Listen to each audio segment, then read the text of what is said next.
केवल तेरी ओर। स्नेह प्यार की तुझसे बाबा बांधी है जीवन डोर, बांधी है जीवन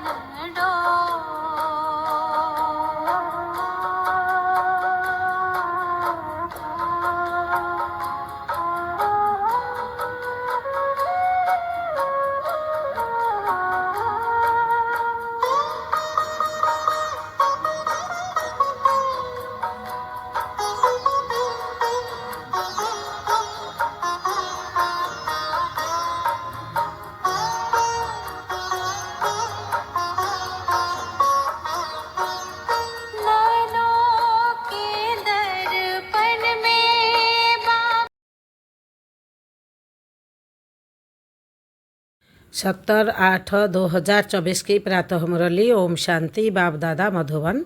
बाबा कहते हैं, मीठे बच्चे, विनाशी शरीरों से प्यार ना करके अविनाशी बाप से प्यार करो तो रोने से छूट जाएंगे। बाबा हेडलाइन में क्या बोले?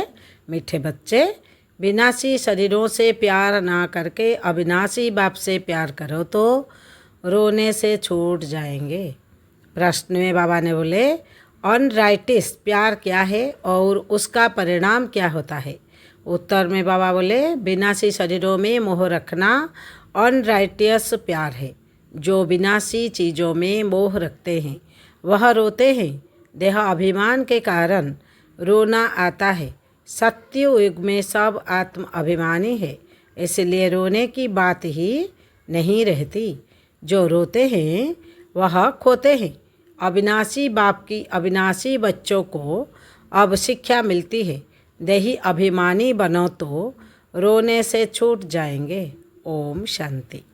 यह तो बच्चे ही जानते हैं कि आत्मा अविनाशी है और बाप भी अविनाशी है, तो प्यार किसको करना चाहिए? अविनाशी आत्मा को। अविनाशी को ही प्यार करना है। विनाशी शरीर को थोड़े ही प्यार करना चाहिए। सारी दुनिया विनाशी है, हर एक चीज़ विनाशी है। यह शरीर विनाशी है, आत्मा अविनाशी है। आत्मा का प्यार अविनाशी होता है। आत्मा कभी मरती नहीं, उसको कहा जाता है राइटियस। बाप कहते हैं, तुम अनराइटियस बन गए हो। वास्तव में अविनाशी का अविनाशी के साथ प्यार होना चाहिए। तुम्हारा प्यार विनाशी शरीर के साथ हो गया है, इसलिए रोना पड़ता है। अविनाशी के साथ प्यार नहीं, विनाशी के साथ प्यार होने से रोना पड़ता है। अभी तुम अपने को अविनाशी आत्मा समझते हो तो रोने की बात नहीं, क्योंकि आत्म अभिमानी है। तो बाप अब तुम बच्चों को आत्म अभिमानी बनाते हैं। देह अभिमानी होने से रोना होता है। विनाशी शरीर पिछाड़ी रोते हैं। समझते भी है आत्मा मरती नहीं है। बाप कहते हैं, अपने को आत्मा समझो। तुम अविनाशी बाप के बच्चे अविनाशी आत्मा हो। तुमको रोने की दरकार नहीं। आत्मा एक शरीर छोड़ जाए दूसरा पार्ट बजाती है, ये तो खेल है। तुम शरीर में ममत्व क्यों रखते हो? देह सहित देह के सब संबंधों से बुद्धि योग तोड़ो। अपने को अविनाशी आत्मा समझो। आत्मा कभी मरती नहीं। गायन भी है, जो रोया सो खोया। आत्मा अभिमानी बनने से ही लायक बन जाएंगे। तो बाप आकर देह अभिमानी से आत्म अभिमानी बनाते हैं। कहते हैं, तुम कैसे भूले हुए हो? क्या बोले बाबा ने? कहते हैं, तुम कैसे भूले हुए हो? जन्म जन्मांतर तुमको रोना पड़ा है। अब फिर से तुमको आत्म अभिमानी बनने का शिक्षा मिलती है। फिर तुम कभी रोएंगे ही नहीं। यह है रोने वाली दुनिया, वह है हंसने की दुनिया। यह दुख की दुनिया, वह सुख की दुनिया। बाप बहुत अच्छी रीति से शिक्षा देते हैं। अविनाशी बाप की अविनाशी बच्चों को शिक्षा मिलती है। वह देह अभिमानी है तो देह को भी देह शिक्षा देते हैं। क्या बोले बाबा ने, वह देह अभिमानी है तो देह को ही देख शिक्षा देते हैं।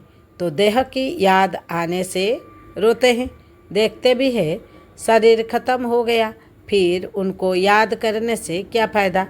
मिट्टी को याद किया जाता है क्या? अविनाशी चीज़ें ने जाकर दूसरा शरीर लिया। यह तो बच्चे जानते हैं, जो अच्छा कर्म करता है उनको फिर शरीर भी अच्छा मिलता है। कोई को खराब रोगी शरीर मिलता है, वह भी कर्म अनुसार है।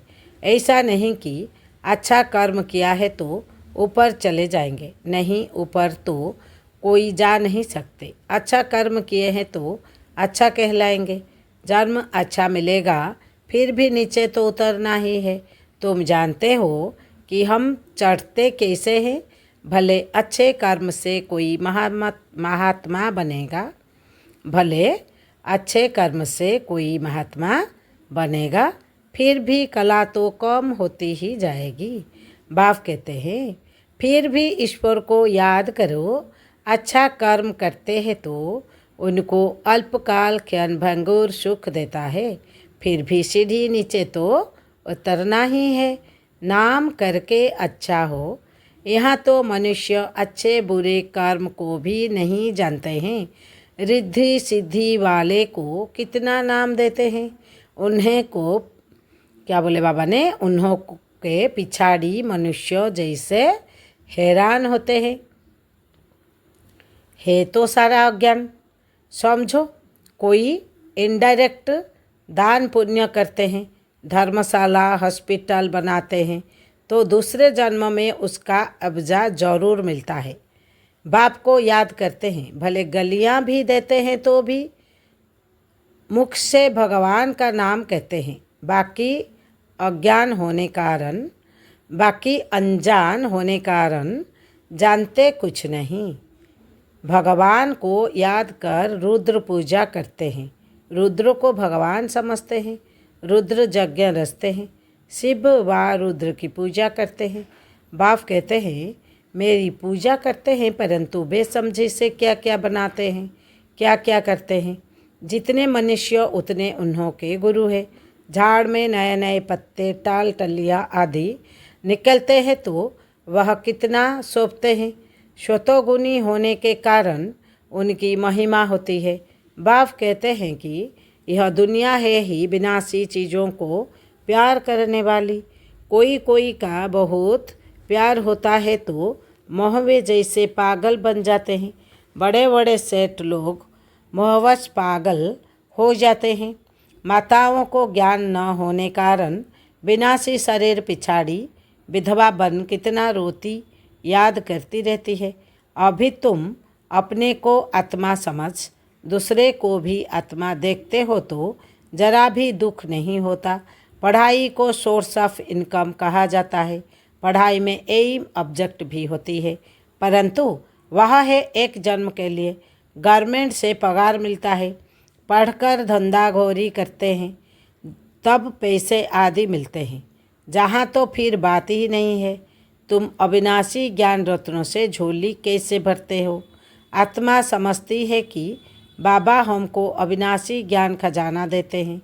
भगवान पढ़ाते हैं तो जरूर भगवान भगवती ही बनाएंगे, परंतु वास्तव में इन लक्ष्मी नारायण को भगवान भगवती समझना रांग है। अभी तुम बच्चे जानते हो, ओहो, जब हम देह अभिमानी हो जाते हैं तो हमारी बुद्धि कितनी डिग्रेड हो जाती है, जैसे जानवर बुद्धि बन जाते हैं। जानवरों की सेवा भी बहुत अच्छी होती है, मनुष्यों की तो कुछ भी नहीं। रेस के घोड़े आदि की कितनी संभाल होती है। यहाँ के मनुष्यों को देखो क्या हालत है। कुत्ते को कितना प्यार से संभालते हैं, चाटते रहते हैं, साथ में सुलाते भी है। देखो दुनिया का क्या हाल हो गया है। वहाँ सतयुग में यह धंधा होता नहीं। तो बाप कहते हैं बच्चों, तुमको माया रावण ने अनराइटियस बना दिया है। अनराइटियस राज्य है ना, मनुष्य अनराइटियस तो सारी दुनिया भी अनराइटियस हो जाती है। राइटियस और अनराइटियस दुनिया में देखो फर्क कितना है। कलयुग में कलयुग की हालत देखो क्या है। मैं स्वर्ग स्थापन कर रहा हूँ तो माया भी अपना स्वर्ग दिखाती है, टेम्पटेशन देती है। आर्टिफिशियली धन कितना है, आर्टिफिशियली धन कितना है समझते हैं हम यहाँ ही स्वर्ग में बैठे हैं। स्वर्ग में थोड़ी ही इतने ऊंचे 100 मंजिल के मकान आदि होते हैं। कैसे कैसे मकान सजाते हैं। वहाँ तो डबल स्टोरी के भी मकान नहीं होते। मनुष्य ही बहुत थोड़े होते हैं। इतनी ज़मीन तुम क्या करेंगे। यहाँ ज़मीन के पिछाड़ी कितना लड़ते झगड़ते हैं। वहाँ सारी ज़मीन तुम्हारी रहती है। कितना रात दिन का फर्क है। वह अलौकिक बाप, यह परलौकिक बाप है। परलौकिक बाप बच्चों को क्या नहीं देते हैं। आधा कल्प तुम भक्ति करते हो, बाप साहब कहते हैं इनसे मुक्ति नहीं मिलती है, अर्थात मेरे से नहीं मिलते। तुम मुक्तिधाम में मेरे से मिलते हो। मैं भी मुक्तिधाम में रहता हूँ, तुम भी मुक्तिधाम में रहते हो। फिर वहाँ से तुम स्वर्ग में जाते हो। वहाँ स्वर्ग में नहीं होता। यह भी ड्रामा है। फिर हूबहू ऐसे रिपीट होगा।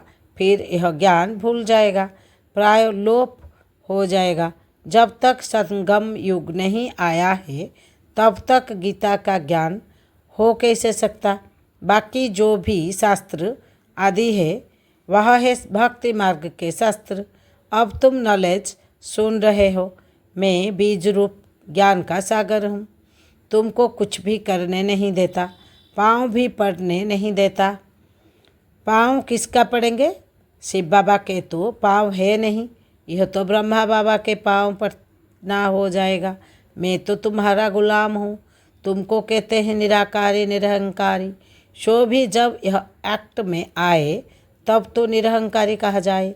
बाप तुमको अथाह ज्ञान देते हैं। यह है अविनाशी ज्ञान रत्नों का दान। फिर जो जितना लेवें अविनाशी ज्ञान रत्न लेकर फिर औरों को दान करते जाओ। इन रत्नों के लिए ही कहा जाता है एक एक रत्न लाखों का है।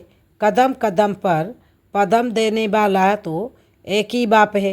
सर्विस पर बड़ा अटेंशन चाहिए। तुम्हारा कदम है याद की यात्रा का, उनसे तुम अमर बन जाते हो। वहाँ मरने आदि का फिक्र होता नहीं। एक शरीर छोड़ दूसरा लिया। मोहजित राजा की कथा भी सुनी होगी। यह तो बाप बैठ समझाते हैं। अब बाप तुमको ऐसा बनाते हैं। अभी की ही बातें हैं। रक्षाबंधन का पर्व भी मनाते हैं। यह कब की निशानी है। कब भगवान ने कहा कि पवित्र बनो। यह मनुष्यों को क्या पता कि नई दुनिया कब, पुरानी दुनिया कब होती है, यह भी किसको पता नहीं। इतना कहते हैं कि अभी कलयुग है, सतयुग था, अभी नहीं है। पुनर्जन्म को भी मानते हैं। 84 लाख कह देते हैं तो जरूर पुनर्जन्म हुआ है ना। निराकार बाप को सब याद करते हैं। वह है सब आत्माओं का बाप। वही आकर समझाते हैं। देहधारी बाप तो बहुत है। जानवर भी अपने बच्चों के बापू है। उनके लिए तो ऐसा नहीं कहेंगे तो जानवर का बाप। सतयुग में कोई कुछ कीचड़ पट्टी होती नहीं। जैसा मनुष्य वैसा फर्नीचर होता है। वहाँ पंखी आदि भी फर्स्ट क्लास खूबसूरत होते हैं। सब अच्छी अच्छी चीज़ें होगी। यहाँ वहाँ फल कितना स्वीट बड़े होते हैं। फिर वहाँ सब कहाँ चला जाता है। स्वीट से निकल कड़वाहट आ जाती है। थर्ड क्लास बनते हैं तो चीज़ें भी थर्ड क्लास बन जाती है। सतयुग है फर्स्ट क्लास तो सब चीज़ें फर्स्ट क्लास मिलती है। कलयुग में है थर्ड क्लास। सब चीज़ें सतो रोजो तमो से पास होती है। यहाँ तो कोई मज़ा नहीं है। आत्मा भी तमो प्रधान तो शरीर भी तमो प्रधान है। अभी तुम बच्चों को ज्ञान है। कहाँ वह कहाँ यह रात दिन का फर्क है। बाप तुमको कितना ऊंच बनाते हैं। जितना याद करेंगे हेल्थ वेल्थ दोनों मिल जाएंगे। बाकी क्या चाहिए। दोनों चीज़ों से एक नहीं होगी तो हैप्पीनेस नहीं होगी। समझो हेल्थ है वेल्थ नहीं तो क्या काम के। गाते भी है पैसा है तो लड़कना धूम कर आओ। बच्चे समझते हैं भारत सोने की चिड़िया था, अभी सोना कहाँ। सोना चांदी तांबा गया, अभी तो कागज़ ही कागज़ है। कागज़ पानी में वह जाए तो पैसे कहाँ से मिले। सोना तो बहुत भारी होता है, वह वहाँ ही पड़ा रहता है। आग भी सोने को जला ना सके। तो यहाँ सब दुख की बातें हैं, यहाँ सब दुख की बातें हैं, वहाँ यह सब बातें होती नहीं। यहाँ सब इस समय अपार दुख है। बाप आते ही तब है जब अपार दुख है, कल फिर अपार सुख होगा। बाबा तो कल्प कल्प आकर पढ़ाते हैं, यह कोई नई बात थोड़ी ही है। खुशी में रहना चाहिए, खुशी ही खुशी, यह अंत की बात है। अतीन्द्रिय सुख गोप गोपियों से पूछो, पिछाड़ी में तुम बहुत अच्छी रीति समझ जाते हो। रियल शांति कैसे कहा जाता है, यह बाप ही बतलाते हैं। तुम बाप से शांति का वर्षा लेते हो, उनको सब याद करते हैं। बाप शांति का सागर है। बाप समझाते हैं, मेरे पास आ कौन सकते हैं। फलाना फलाना धर्म फलाने फलाने समय पर आते हैं, स्वर्ग में तो आ ना सके। अभी साधु संत ढेर निकल पड़े हैं तो उन्हीं की महिमा होती है। पवित्र है तो उनकी महिमा जरूर होनी चाहिए। अभी नए उतरे हैं, पुरानों की तो इतनी महिमा हो न सके। वह तो सुख भोग तमो प्रधान में चले गए हैं। कितने ढेर गुरु किस्म किस्म के निकलते जाते हैं। इस बेहद के झाड़ को कोई जानते नहीं है। बाप समझाते हैं कि भक्ति की सामग्री इतनी है जितना झाड़ फैला होता है। ज्ञान बीज कितना थोड़ा है, भक्ति को आधा कल्प लगता है। यह ज्ञान तो सिर्फ इस एक अंतिम जन्म के लिए है। ज्ञान को प्राप्त कर तुम आधा कल्प के लिए मालिक बन जाते हो। भक्ति बंद हो जाती है, दीन हो जाता है, अभी तुम सदा काल के लिए हर्षित बनते हो। इसको कहा जाता है ईश्वर की अविनाशी लॉटरी। उसके लिए पुरुषार्थ करना पड़ता है। ईश्वरीय लॉटरी और आसुरी लॉटरी में कितना फर्क होता है। अच्छा, मीठे मीठे सिके लद्दे बच्चे प्रति माता पिता बाप दादा का याद प्यार और गुड मॉर्निंग। रूहानी बाप की रूहानी बच्चों को नमस्ते। हम रूहानी बच्चों की रूहानी बाप दादा को याद प्यार गुड मॉर्निंग। नमस्ते नमस्ते नमस्ते। धारणा के लिए मुख्य सार। पहला पद में बाबा ने बोले, तुम्हारे याद के हर कदमों में पद्म है, इससे ही अमर पद प्राप्त करना है। अविनाशी ज्ञान रत्न जो बाप से मिलते हैं उनका दान करना है। दूसरा पॉइंट में बाबा ने बोले, आत्मा अभिमानी बन अपार खुशी का अनुभव करना है।